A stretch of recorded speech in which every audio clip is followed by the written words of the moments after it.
Gear up, Scooter fam.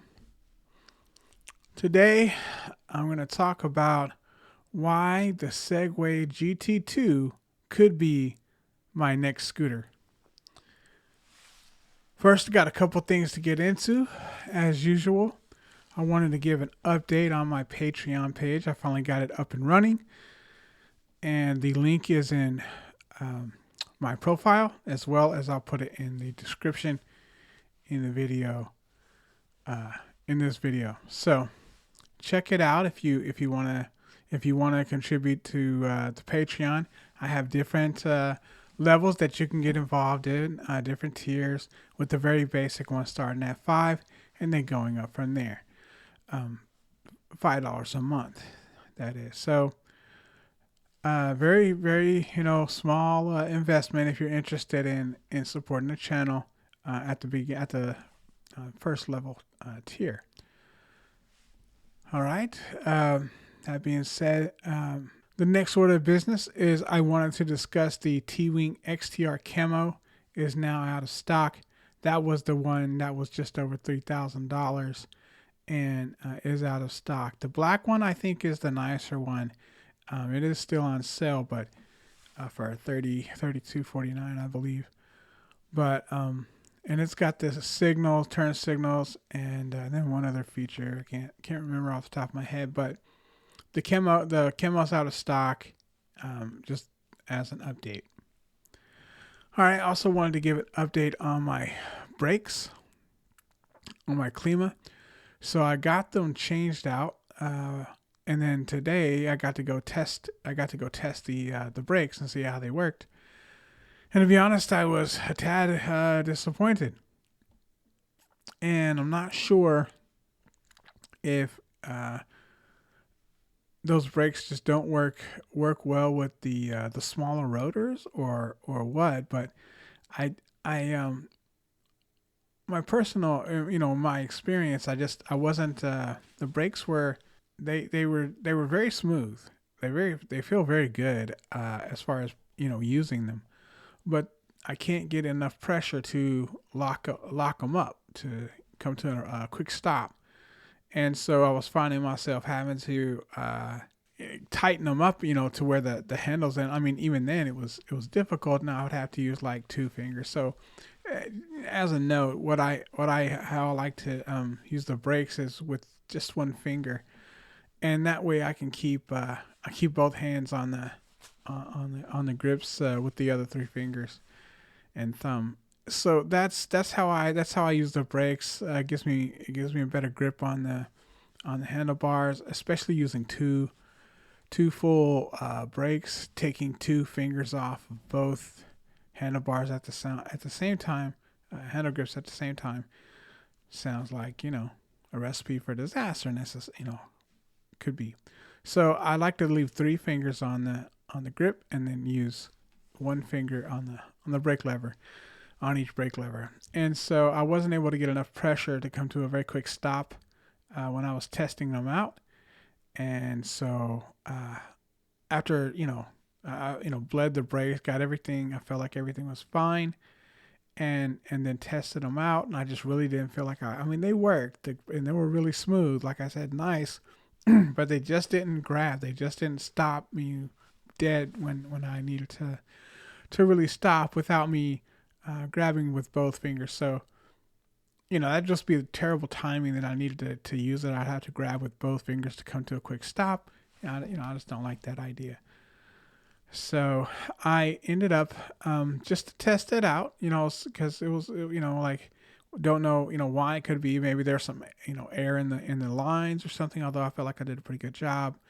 I went ahead and switched them out. As painful as it seemed, like after I went to all that trouble to get the dual pistons and paid for them, and the four pistons and paid for them, and to get here and everything, for me to be a little disappointed in them.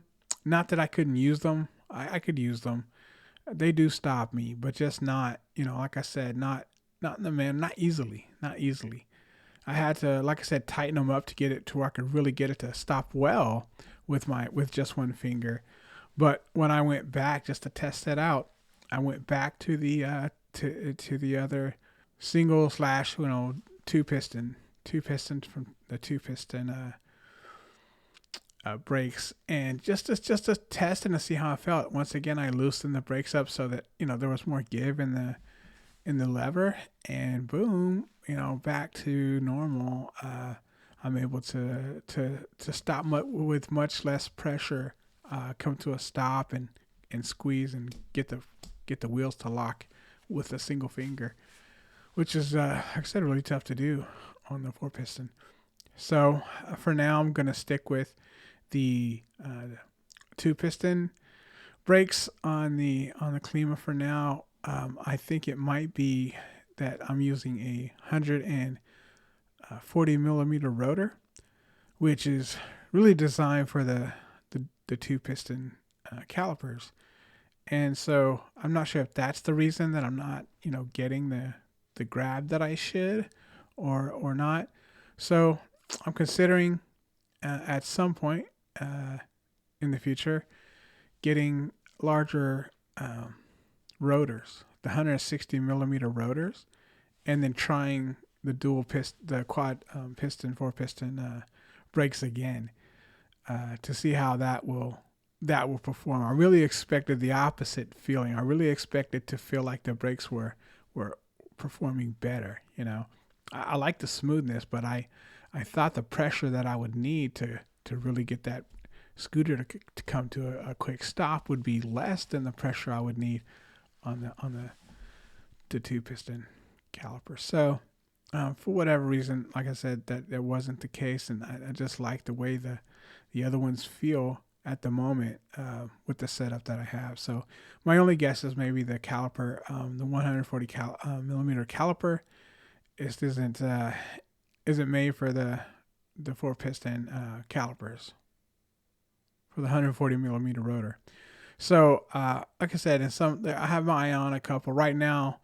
The Fluid Free Ride doesn't have any of the 160 millimeter rotor in stock, so I'm looking at some other ones, some other cooler ones anyway. So we'll see how it goes. They may get in stock, and that would be a benefit if they were. We'll see how it goes. I have, like I said, I'm interested in some others as well. A little more expensive, but they kind of look nicer. Anyway, all right, we'll go ahead and get back to the video. Why the Segway GT2 could be my next scooter, super scooter. All right, let's start off. I'm gonna go over the stats real quick, like normal. It's $24.99. It's got a top speed of 42 miles per hour, a range of 33 miles. Goes 0 to 15 in 1.9 seconds. Weighs 115 pounds. It can carry 330-pound load. It's got dual 1500 watt motors, a twist throttle, dual hydraulic shocks and brakes, 11-inch tubeless tires with puncture resistance sealant. It's IPX4 rated, and it is UL listed.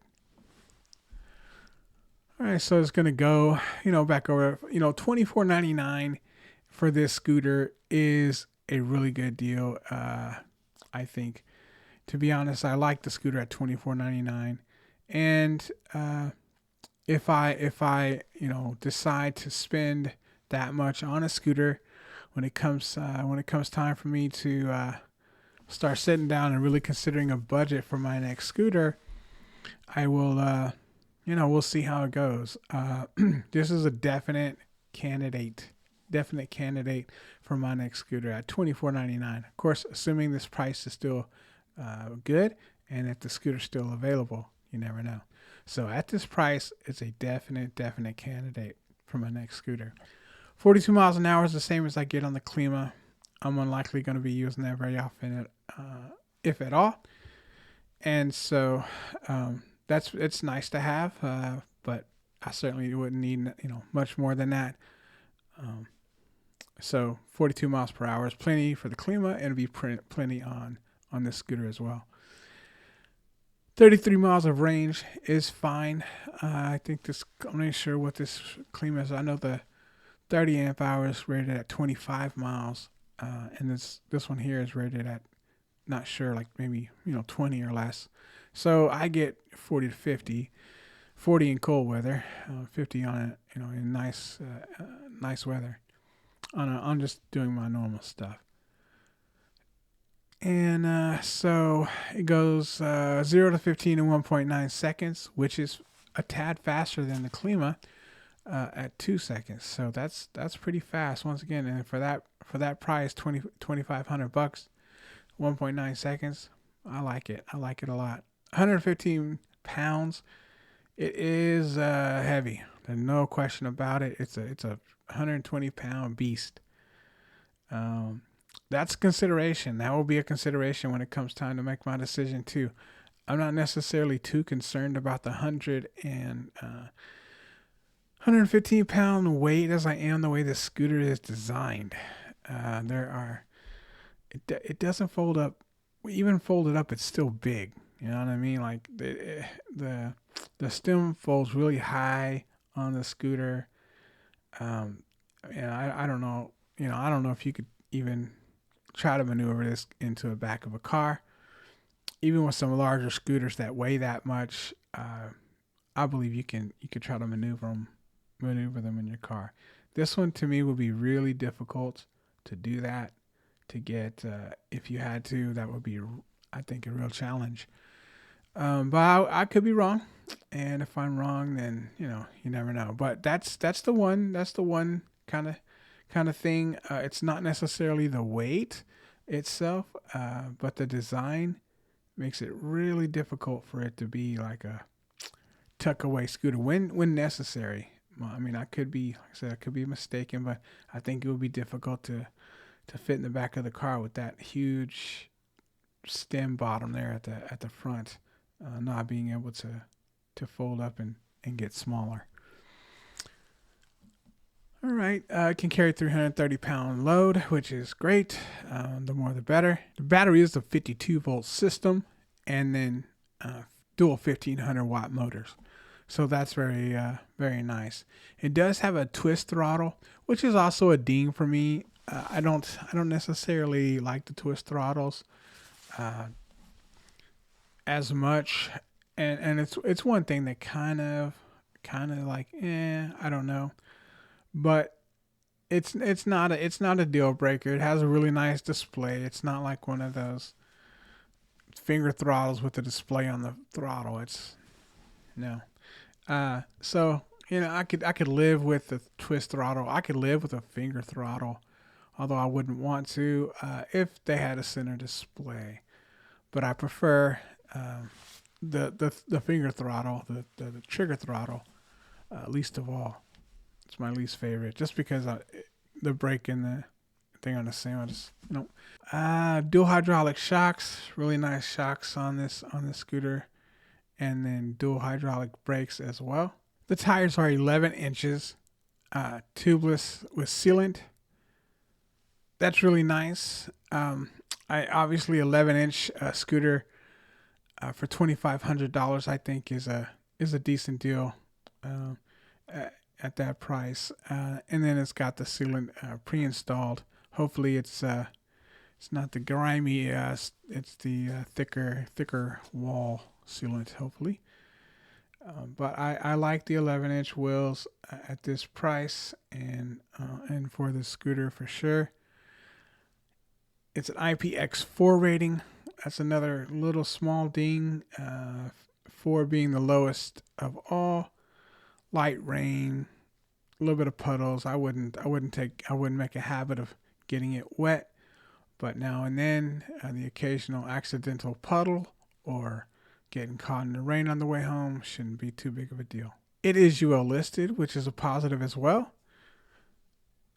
So not bad overall. Let me just give you my final thoughts on the whole thing.